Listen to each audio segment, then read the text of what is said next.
Le pouce peut aussi être concerné par un ressaut. À ce moment-là, il y a une petite particularité, c'est que le pouce n'a que deux phalanges, contrairement aux doigts longs qui en ont trois. Il n'y a donc qu'un seul tendon fléchisseur dans la main qui permet l'enroulement de cette articulation qui est bloquée lors des pouces à ressaut. Euh, il n'y a pas de, il n'y a qu'une seule technique que je propose pour les pouces à ressaut, euh, plus ou moins extensive selon la gravité du blocage, mais elle consiste à faire une petite incision dans le pli naturel de la main juste en base de quelques millimètres, 4-5 millimètres environ.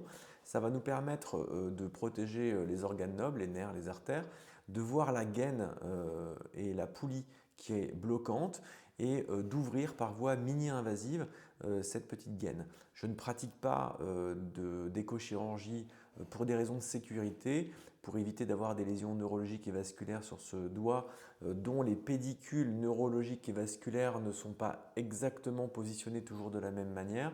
Et il n'y a pas d'USSR indiqué comme pour les doigts longs puisqu'il n'y a qu'un seul tendon qui est concerné par le blocage. Il faut savoir que le pouce à ressaut a les suites opératoires les plus simples par rapport au doigt long. Il n'y a aucune rééducation à envisager en général. Le patient mobilise le bout de son articulation, sa colonne du pouce et le déblocage est instantané, ce qui présente un avantage considérable pour les suites opératoires. Comme pour les cicatrisations habituelles, il y a une petite augmentation de volume de la cicatrice pendant quelques semaines qui va se résorber pour laisser une petite trace blanche dans un pli de flexion naturel très peu visible.